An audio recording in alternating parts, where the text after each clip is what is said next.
Inilah Radio Advent Suara Pengharapan yang kami pancarkan dari Pulau Guam melalui siaran dalam bahasa Indonesia.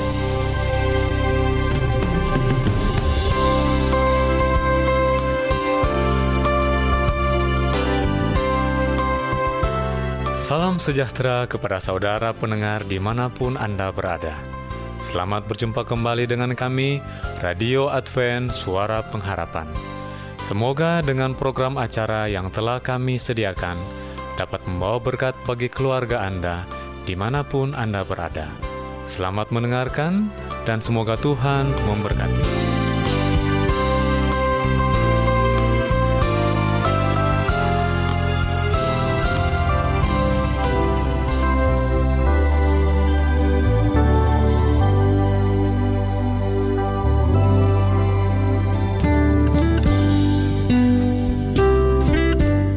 Saudara pendengar yang dikasihi Yesus Kristus dimanapun Anda berada, kembali lagi dengan kami, Radio Advent Suara Pengharapan. Dan saat ini, kita akan memasuki acara yang pertama, Ruang Mendidik Anak.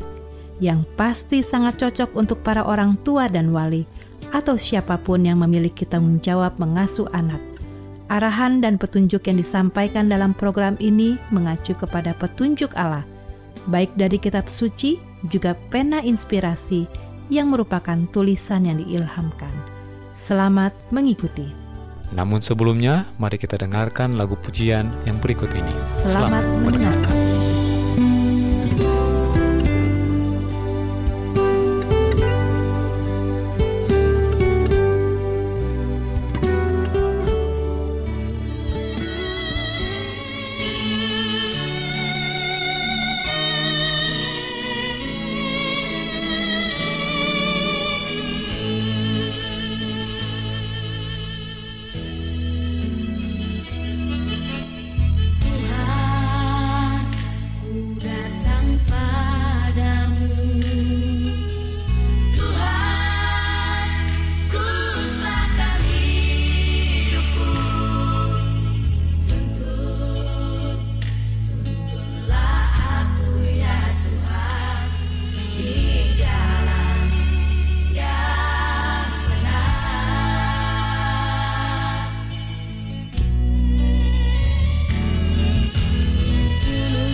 Salam kasih dan selamat berjumpa kembali untuk semua pendengar Radio Advent Suara Pengharapan. Saya yang bertugas Ayura, senang untuk bersama kembali dengan Anda. Kita akan lanjutkan serial mendidik dan membimbing anak. Oleh sebab itu saya akan sapa secara khusus para orang tua, Bapak dan Ibu yang kami kasihi.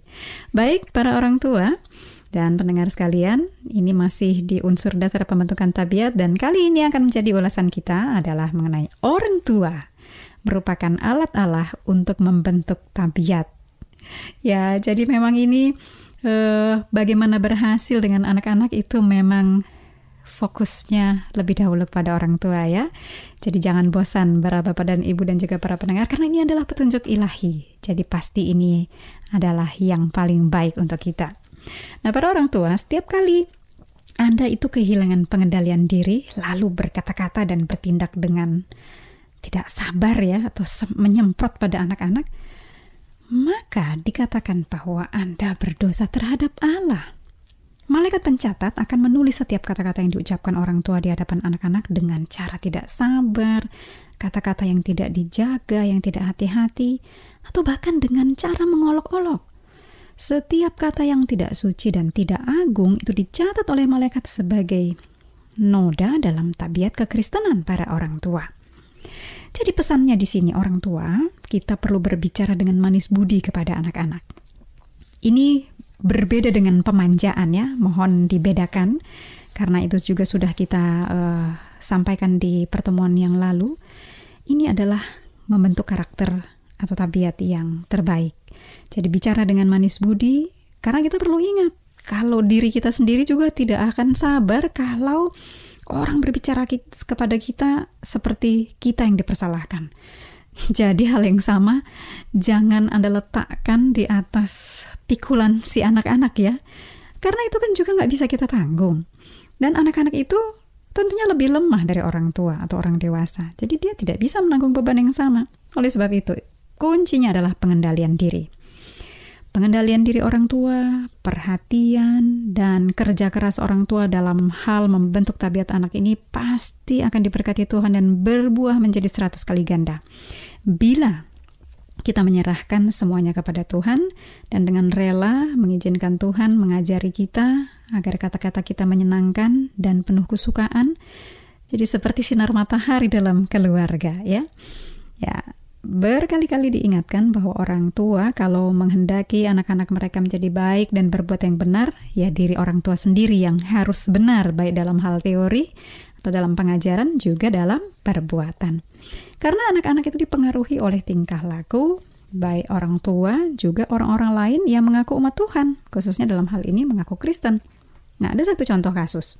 Ada anak-anak dari para pemelihara Sabat yang sudah diajar untuk memelihara hari Sabat sejak masa kecil, dan beberapa dari antara anak-anak ini adalah anak-anak yang sangat baik, setia melakukan tugas ya, apakah itu tugas-tugas yang terkait kepada hal-hal sementara, tugas duniawi.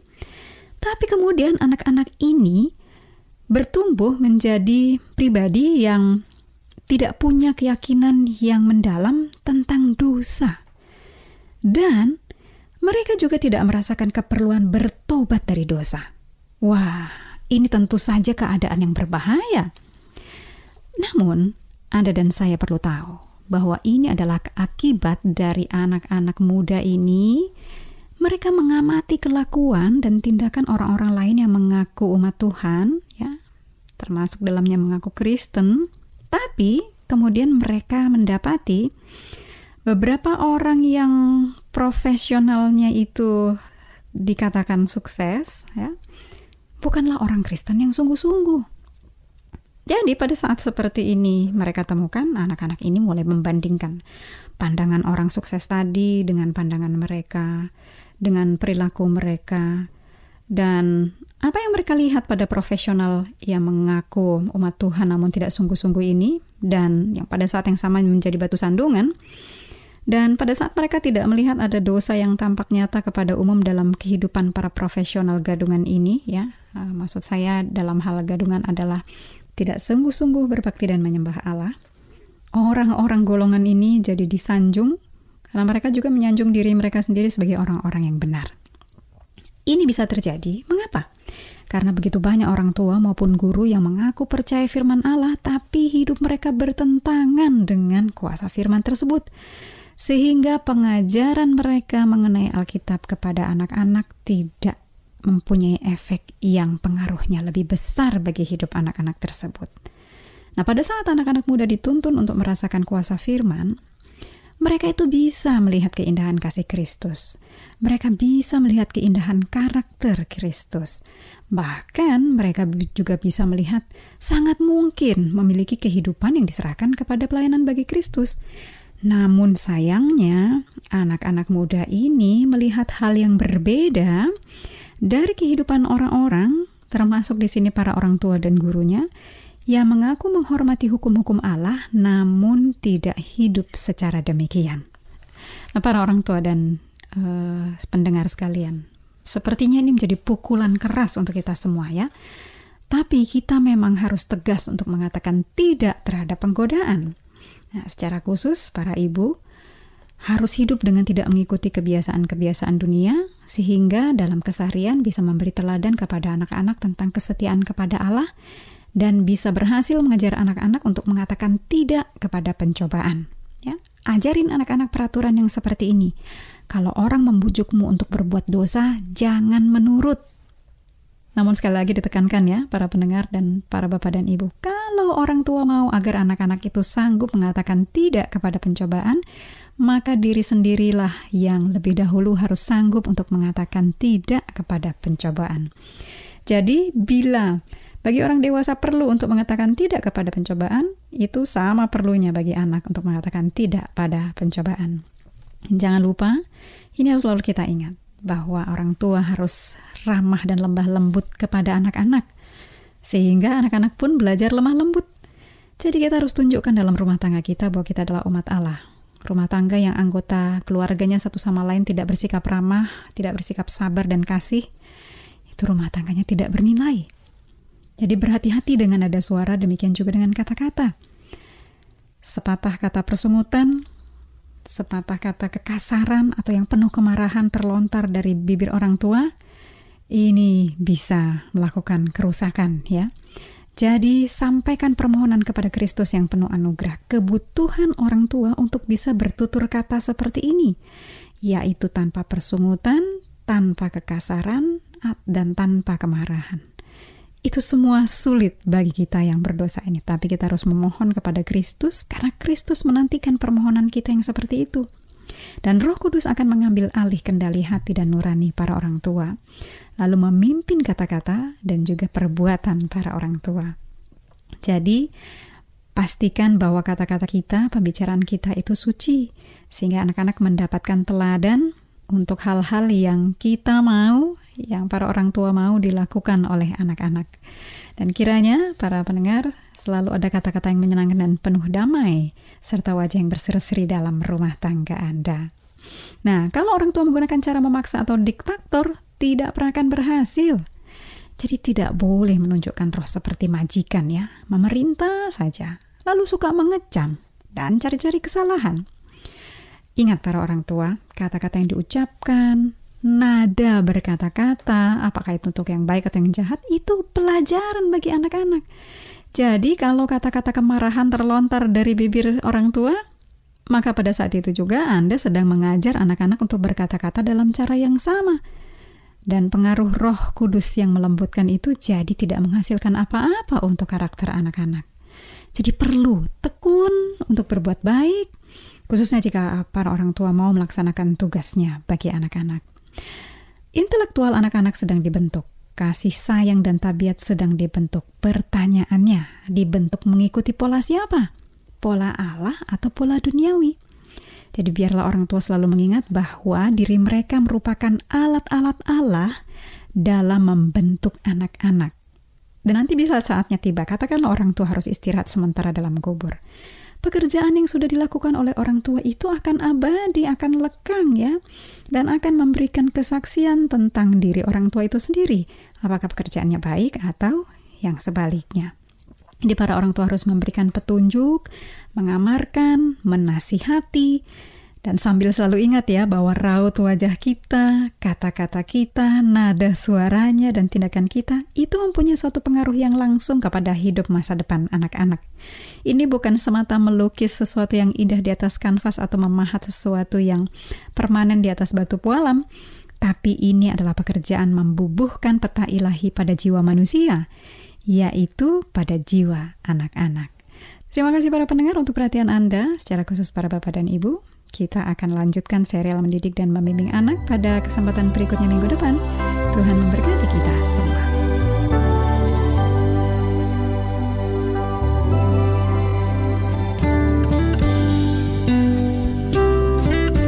Demikianlah acara yang kita sudah dengarkan bersama, yaitu Ruang Mendidik Anak.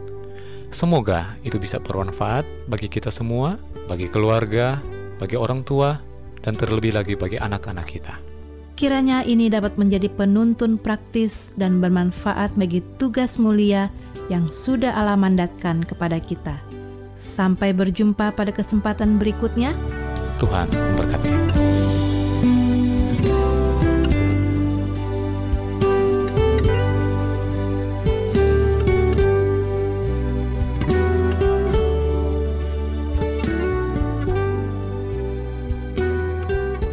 Selanjutnya marilah kita mengikuti mimbar suara pengharapan.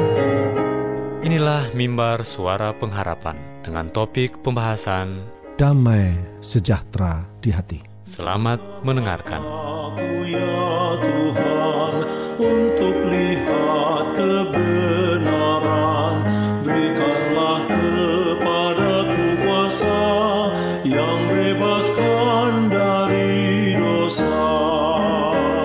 Sekarang Tuhan aku tunggu, sedia turut kehendak-Mu. Buka ya Tuhan mataku, bila terang-Mu. Para pendengar yang berbahagia, selamat berjumpa kembali dalam ruang rohani. Mimbar suara pengharapan kali ini mengetengahkan sebuah judul, Damai Sejahtera di Hati. Pada waktu serangan kilat Jerman ke London pada Perang Dunia Kedua yang lalu, seseorang menanyai seorang wanita tua, bagaimana ia bisa tetap tenang dari hari ke hari. Jawabnya, setiap malam kuucapkan doa-doaku, dan bila mana saya mulai mencemaskan apa yang akan dilakukan Hitler, saya ingat apa yang dikatakan pendeta, bahwa Yesus menjaga. Demikianlah lalu saya tidur. Bagaimanapun juga tidak ada gunanya kami berdua tetap bangun. Bila mana kita menaruh kepercayaan kita kepada Yesus, hal itu akan memungkinkannya untuk mengatasi masalah kita. Tuhan berjanji memberikan kepercayaan, keyakinan, dan kemampuan kepada kita untuk menghadapi masalah kita. Sebelum Tuhan Yesus naik ke surga, ia berkata kepada murid-muridnya bahwa kita bisa memperoleh kedamaian dalam hati kita. Damai sejahtera ku tinggalkan bagimu, damai sejahtera ku berikan kepadamu. Janganlah gelisah dan gentar hatimu. Yohanes 14 ayat 27. Anda boleh mendapatkan kedamaian ini. Salah satu berkat yang paling besar menjadi seorang Kristen ialah rasa percaya dan kepastian yang memenuhi kehidupan. Mereka yang mempunyai pengalaman berbahagia ini bisa berkata bersama Nabi, sungguh Allah itu keselamatanku, aku percaya dengan tidak gemetar. Yesaya 12 ayat yang kedua. Mungkin Anda bertanya, bagaimanakah hal ini bisa menjadi pengalamanku? Alkitab berkata, yang hatinya teguh kau jagai dengan damai sejahtera, sebab kepadamulah ia percaya. Yesaya 26 ayat 3. Engkau akan menjagai dengan damai sejahtera mereka yang pikirannya teguh. Pikiran kita harus berfokus pada Tuhan kita yang sangat mengasihi kita. Kita harus teguh mempercayai Dia. Ingatlah, Yesus Kristus adalah sahabatmu yang terbaik. Ia adalah pendengar yang empati. Ia mau sama-sama menanggung masalahmu dan sukacitamu. Selama pelayanan Kristus Yesus di dunia ini, ia sering mengunjungi sahabat-sahabatnya, termasuk di antaranya adalah rumah Maria dan Marta. Kelihatannya Maria menggunakan banyak waktunya untuk berbicara dengan Yesus mengenai kebutuhannya, sehingga ia merasa damai. Sementara Marta terlalu sibuk dengan tugas-tugasnya. Yesus berkata kepada Marta, engkau khawatir dan menyusahkan diri dengan banyak perkara, tetapi hanya satu saja yang perlu. Maria telah memilih bagian yang terbaik. Lukas 10 ayat 41 dan 42. Kita lihat di sini, Marta harus menggunakan waktu lebih banyak bersama Yesus. Kita temukan bahwa Allah mengundang supaya kita menjaga pikiran kita agar tetap tertuju pada dirinya. Adalah jawaban untuk mendapatkan damai sejahtera dalam hidup kita. Hari ini dan besok kita akan melihat bagaimana pikiran kita ini harus difokuskan kepada Tuhan sepanjang hari. Yang pertama, pada permulaan setiap hari, serahkanlah sepenuhnya dirimu kepada Yesus. Serahkanlah dirimu kepada Allah pada pagi hari, dan buatlah ini tugasmu yang pertama. biarlah doamu demikian. Ambillah aku, ya Tuhan, menjadi milik-Mu sepenuhnya. Saya meletakkan seluruh rencanaku di kaki-Mu. Gunakanlah aku hari ini dalam pekerjaan-Mu. Tinggallah bersamaku, dan biarlah seluruh pekerjaanku dilakukan di dalam Engkau. Ini adalah urusan harian. Setiap pagi, serahkan dirimu kepada Tuhan untuk sepanjang hari itu. Serahkan seluruh rencanamu kepadanya untuk dilakukan atau dibatalkan sesuai dengan yang ditunjukkan oleh pemeliharaannya. Dengan demikian, setiap hari Anda menyerahkan hidup Anda ke tangan Allah, dan dengan demikian hidupmu akan dibentuk semakin sesuai dengan hidup Kristus. Butir yang kedua, berhubunganlah dengan Kristus sepanjang hari itu. Sementara Anda membiarkannya tinggal di dalam pikiranmu, Ia akan memelihara damai sejahtera di dalam hatimu. Seorang teman saya mengatakan, bagaimana caranya tetap menyadari kehadiran Kristus? Kedengarannya aneh, tetapi setelah saya praktikkan kehadiran Kristus, saya menyadari setiap hari bagaimana kuasa Kristus memelihara saya. Pada waktu saya membuka pintu mobil saya untuk bepergian kemana saja, saya selalu mengundang Kristus masuk bersamaku. Demikianlah sepanjang hari saya menyadari kehadirannya. Apakah hal itu kedengaran aneh kepada Anda? Bila mana Anda berdoa, bukalah hatimu kepada Yesus. Berbicaralah kepadanya sama seperti Anda berbicara kepada seorang sahabat. Bagaimanapun juga, dia adalah sahabat baik Anda. Ia mau membagi setiap aspek kehidupanmu lebih dari yang bisa dilakukan oleh siapapun. Firman Allah harus menjadi penuntunmu setiap hari. Tidak cukup hanya membaca firman itu sepintas saja. Anda harus mempelajari Alkitab sebagai firman Allah yang sedang berbicara kepada Anda. Seorang gadis kecil turut ambil bagian dalam sebuah acara sekolah Sabat. Pada waktu ia menghafalkan nama-nama buku dalam Alkitab, ia mempunyai kesulitan menyebutkan kitab Wahyu. Ia berkata, 1, 2, 3 Yohanes, Yudas, dan Revolusi atau Wahyu. Boleh saja Anda menertawakannya. Tetapi dengarkan, inilah sebenarnya yang terjadi dalam hidup kita bila mana kita mempelajari Wahyu Yesus Kristus melalui firman-Nya. Firman itu mengubah hidup kita sama sekali. Ketakutan dan kebingungan hilang, dan masuklah damai sejahtera Allah yang melampaui segala akal. Filipi 4 ayat yang ke-7. Para pendengar yang berbahagia, mengakhiri renungan ini saya ingin membuat sebuah ilustrasi. Sebuah kapal mulai berlayar menuju pelabuhan, tetapi selat sempit yang dilaluinya sangat berbahaya. Dengan cemas kapten memandang dengan tajam ke setiap sudut. Telah menjadi kebiasaannya bahwa dia tidak mau ada gangguan, sebab ini adalah tanggung jawab berat. Namun, beberapa menit kemudian kapten tertawa dan bercanda dengan para penumpang di dek, dan kelihatannya tidak mempunyai beban dalam dunia ini.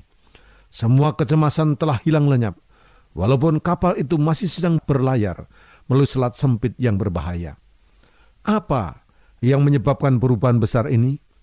Kapal telah berhenti dan sebuah kapal kecil telah merapat di samping.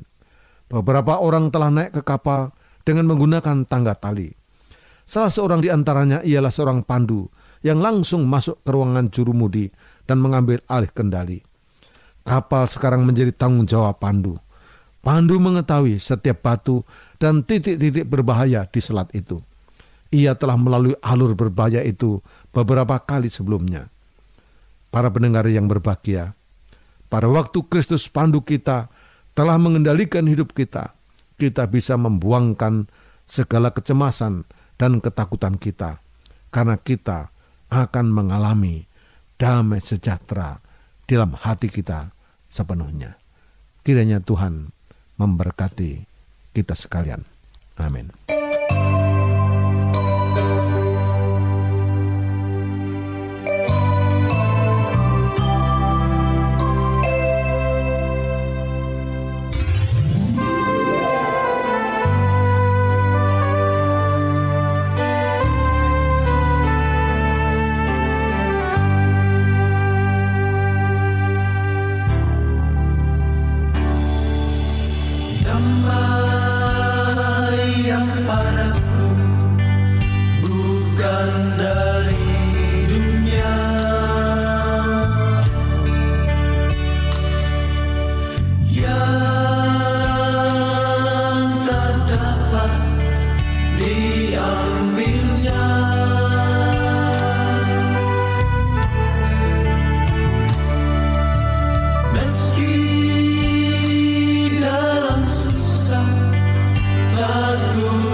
Demikianlah rangkaian program acara dari kami.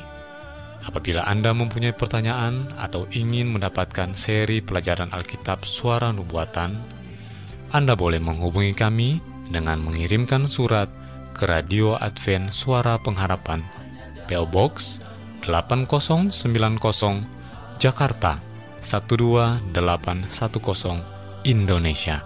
Telepon 0821 1061 1595.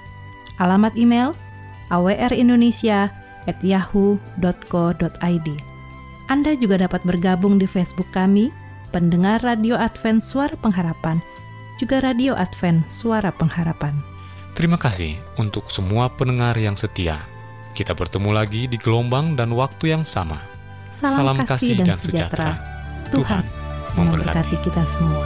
Damai yang padaku